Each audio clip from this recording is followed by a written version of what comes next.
Hello and welcome to Music in My Life. What's in your record collection or on your iPod?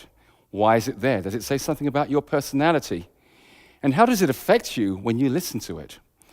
To help us to answer some of these questions and find out the relationship between music and the mind, I have with me today a psychologist, singer, songwriter, and artist, Belinda.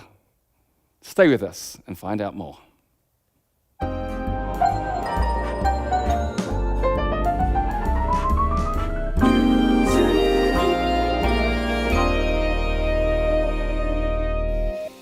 Belinda, thank you for joining me for Music in My Life, or should I say, Dobro dan, kapustay. Yes, you can say that. So, what do you do? I study, I work, I write music. Usually a combination of the three, depending on the phase or on the moment, it will be more or less of any of those. Okay. And what are your earliest memories of childhood music making? Was it? Well, were your parents musicians? Well, we're definitely a very musical family. Okay. My father plays several instruments. My mum was always singing and humming. My grandfather was always whistling. And apparently, when I was a child, I would sit on the sofa and I would do this on the armrest, even before I could actually play or really talk or do anything. So that gives new meaning to musical chairs. Yes, exactly. I guess it doesn't really count as a first memory because I can't remember that, but Right. yeah. From a very young age, I just knew that I wanted to play the piano, and music was definitely something that was encouraged and just a normal part of our family life. And my cousins and we all played instruments and sang. And when we got together, it was just a really fun time. And so it was almost like second nature. We didn't really think about it as anything special or different. Or When we kind of listen to music as human beings, it's like, I guess, like a mirror, really. Talk a little bit more about how you think music is a reflection of who we are. Well, for example, you're a composer as well, and I find that often I've composed pieces that are really a reflection of who I am in that moment, in that particular time period in my life. Perhaps even on that day, or in that scope of weeks or months, however long it takes to write a composition, and it will be different from something that I would write in 6 months or a year or 5 years from then. And so in a sense, when I listen to that, I'm also looking at myself as how I was in those moments, almost like looking through a photo album. And then I think that experience is also translated to a listener, someone who hasn't composed that music but then listens to it and can feel something in that that's different from something else that I've written. And there are all sorts of different nuances of our life experience of what's going on inside that are woven into the things that we write. So I think in that sense, questions to ask are, why does this piece of music move me? And why does it move me now? And if I listen to it in a year, it doesn't seem that particular, but then another piece of music or just a section or a chord or something will just grab me and kind of hook into me. I think it can serve as a mirror in that sense, if that makes sense. So should a composer not revise his or her piece of music? Because it's a snapshot of their life at that particular moment. So you go off and you start making revisions now because you think, okay, I've discovered a brand new chord somewhere. I want to put it in there. Yeah. Oh, I think it's a fine balance. I know that in history there were composers who just wrote it and never touched it again, and then there were those who would rework. I think personally I'm somewhere kind of between the two. I've never really reworked something completely. So what would be on Belinda's iPod? Oh, I don't have one. Or equivalents thereof. Well, it would be Bach. There would be some Mozart as well. Oh, I love Debussy. There would be some jazz. There would be. I'm generally a fan of instrumentals, I have to say. Okay. I have to be in a very specific mood to listen to vocal music. Otherwise, it just kind of involves me in a way that I usually don't want to be involved in. Right. So I prefer instrumentals, and I love listening to soundtracks. As in film soundtracks? Yeah, film soundtracks. Yeah. And so that would be on my iPod, so to speak.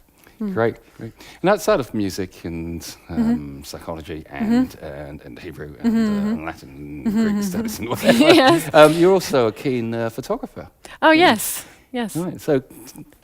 Oh, that's just another creative way that I enjoy expressing myself and just capturing moments of life. And Is there a difference between, sort of photography and music, or are they coming from the same place within? I for think, you? well, yes, for me, I guess they kind of come from this one central place that is creativity, and then it's just a matter of which medium it's going to be expressed in. And I've also explored photography as a means of mirror, in the sense of why do we take the pictures that we do? Why are we, for example, if you're leafing through a magazine, or you're in London, you're in the tube, and there's something catches your eye. Why does it catch your eye? Why that in particular? What is it about it? What is it about the composition of a photo that just pulls us in, and what's pleasing about it, and what not? And I think there's a lot to be said about photography on a deeper level, and I've enjoyed exploring that. Great. Because you have some on public display, is that correct? Yes, I did. Where would one find that? Oh, well, on my website. Oh, on the website. Yes, okay. yes, they have been in London galleries before, In but London, that wow. was a few years ago. Okay. What's Landscapes Within? What's that all about? So Landscapes Within is the name I've given to a number of 9, to be exact, compositions that were composed over a number of years. Is there a reason why it's 9, or is it just No, is it no, just 9? no. I don't know. This is some No. I just number. yeah. Okay. No, it's not significant. That's just how it ended up when I was making the corpus. That kind of reflects the reason why it's called Landscapes Within is, well, first of all, landscapes, just like when we sit on a train, you're just looking at different things, and depending on where you are, it will look different. And so whatever we go through, it will look different if we were to sit on a train inside our own heart and soul. It would look different depending on whatever, wherever we are in that moment. And within, obviously, because it's talking about these landscapes.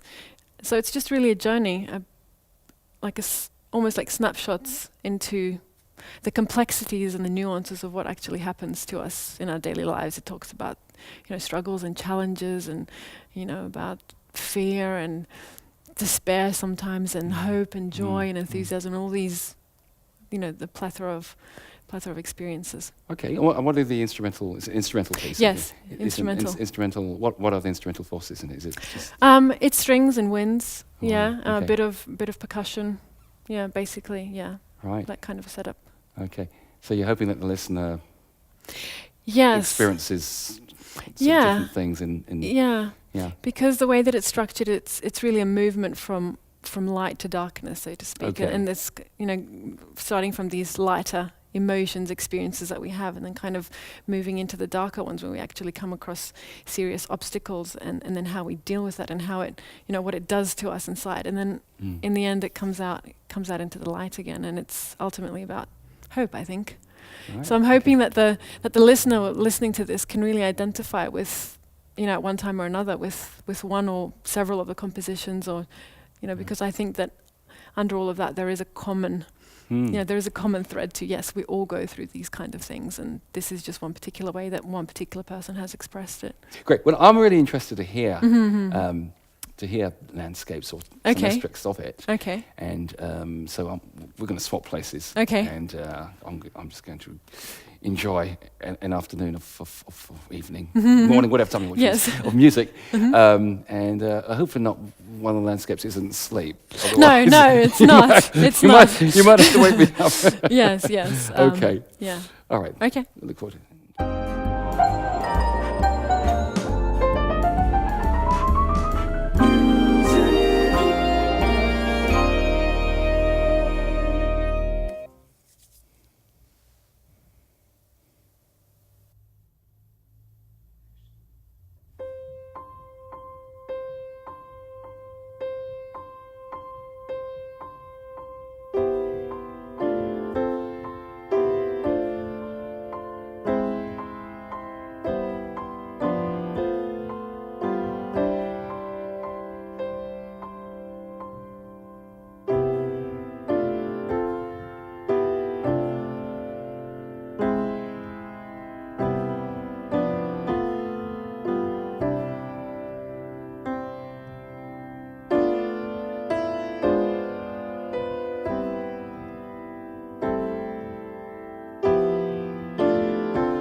that was really just very atmospheric, and used a lot of my favourite chord progressions Oh. as well. Oh, so good, I'm that's glad. really fun to do. So what was that piece all about? This one's just plainly called The Waltz, and it's kind of 2/3 into the whole landscapes corpus. And it's just about, I don't know, whenever I listened to this piece after I wrote it, I just had the image of someone who's gone through a lot in life, perhaps probably, in the later years, just kind of sitting in a sofa and just kind of reflecting on what's been, and just kind of how that's shaped, and it's not necessarily a sad song as such. I think it takes note of the struggles and the challenges and just those moments of beauty and of contentedness that are all kind of usually intertwined, and it's just a savouring of the past, I think.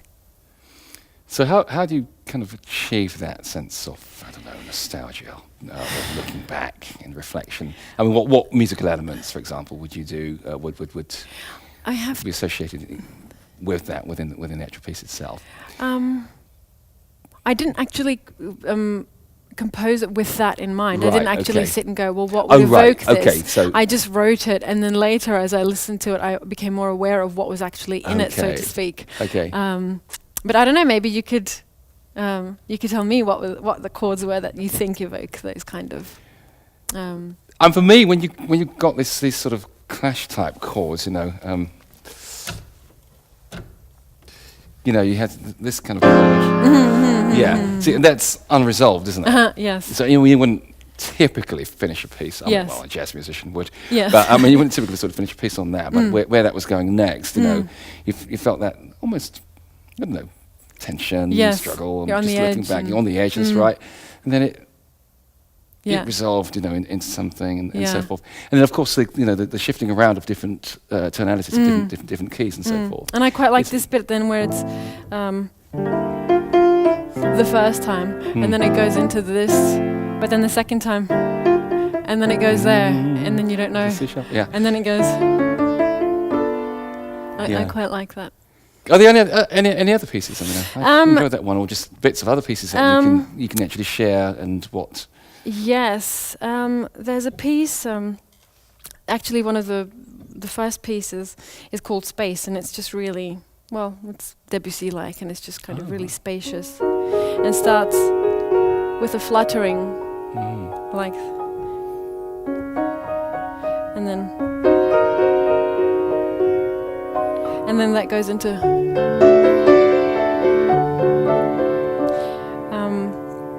And then there's a whole bit that goes in, but then I think my favorite in that piece, it comes down to really this chord progression. And that's kind of the backbone of the whole thing, and it keeps repeating in different ways, and that's... Great. If you didn't tell me that you had written that, I would have asked you, is it a Debussy piece? So yeah, it's quite successful. Of course, the opening, we're using all the black keys. Obviously, that's inspired from Eastern music, yes, because the use of this 5 notes pentatonic scale and so forth. Yes, very much. Great. I'm itching to hear another. just one more. You can. One of my favorite. This is actually the last in the piece, and I think this kind of encapsulates the whole journey then from the beginning to the end, but it starts like this.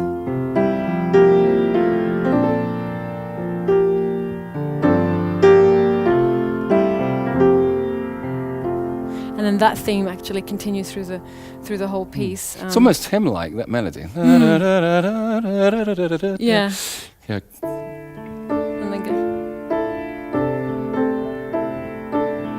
And then that has that bit somehow where it goes into this, and I don't know. That's actually one of my favorite pieces. That one, because it kind of goes through the whole. Kind of summarizes everything, and so each section of this composition is like all of the other pieces kind of put into it. And another one, the one that comes just before that one, is has this melodic theme that goes. It actually starts with this thickness, and when I was actually writing it, somehow it wasn't enough to just be this or just the minor or just that. It had to be all of it. It had to be so thick that it was, and then it just kind of moves, and then it's got a flute solo on the top of that.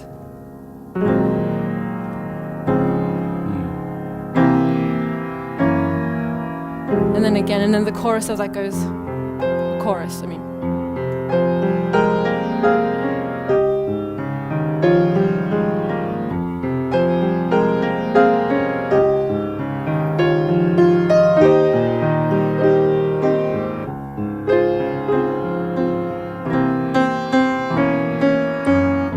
And then it keeps going.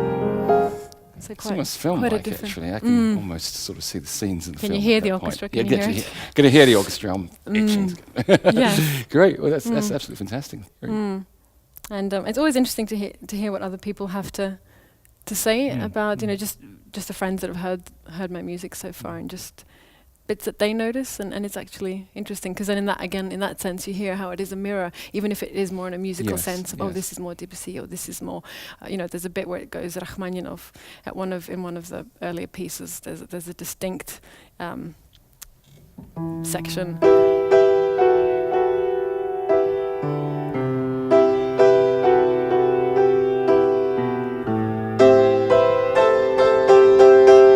Doesn't that remind you of him? It does. And then, but as I was writing it again, I wasn't thinking, oh, Rachmaninoff, but then later someone would go, oh, look at that, and I'd be like, oh, yes, and it makes sense because that's all somehow in us, isn't it? Absolutely. And we don't even realize when it comes out. Absolutely. We're products of the environment, the musical environment, and everything we actually hear. It's in there somewhere. And at the moment, you said you're doing a PhD. That's in ancient philosophy. In philosophy, okay. And my understanding, it's in human conceptualization in the pre-Socratic philosophical era. Yeah, that sounds very complicated. Yes, basically, I'm interested in understanding what the human being is, in terms of body and soul, or how do we imagine what the human is, and why do we think that it's that way, and what kind of factors influence one way of thinking, one conceptualization, or another.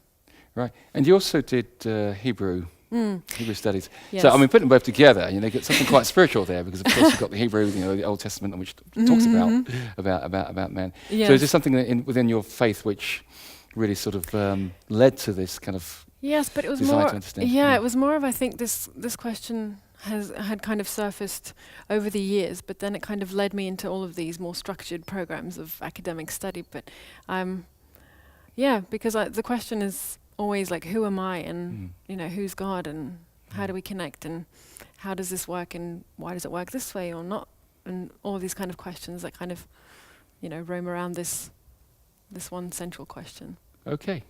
Now, well, putting that all together, I think we should do a song. Okay. And I think if we just put all that together, something in Hebrew, which maybe in the Man of the Psalms, which was about connecting. I thought you would say something like that, so I've actually brought along just a little bit of something that we could use. That's serendipitous, wasn't it? Okay, well, I had a feeling you'd do something like this. All right, so I'll be like the King David on a harp. Okay, very good, very good. I can't promise any dancing though, but let's see. All right, A minor good key. Apparently they used A minor a lot in all right, well music. let's see how it goes. I don't know, we'll just start playing the thing. I'm just going to hum along in the beginning, and we'll just see. Yeah.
You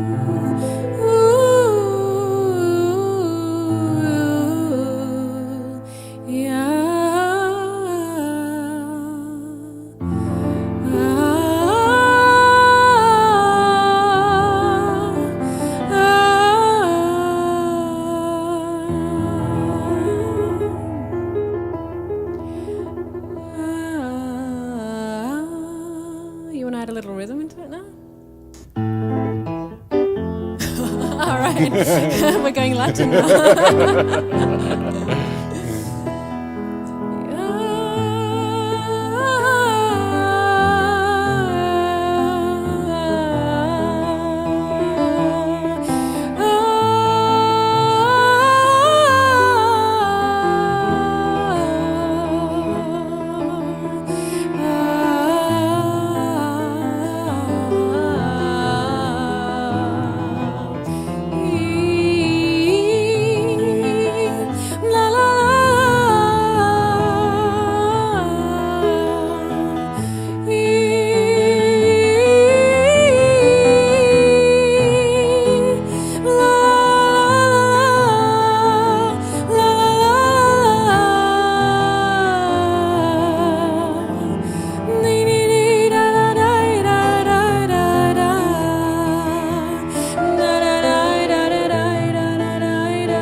Well, I just love making music on the spot. Yes, me too. One of the perks of being a musician. Indeed. Well, listen, really grateful that you've joined me for Music in My Life. It's been a pleasure, Ken. And it's been most insightful. And Most Eastern. We should do this again. Indeed.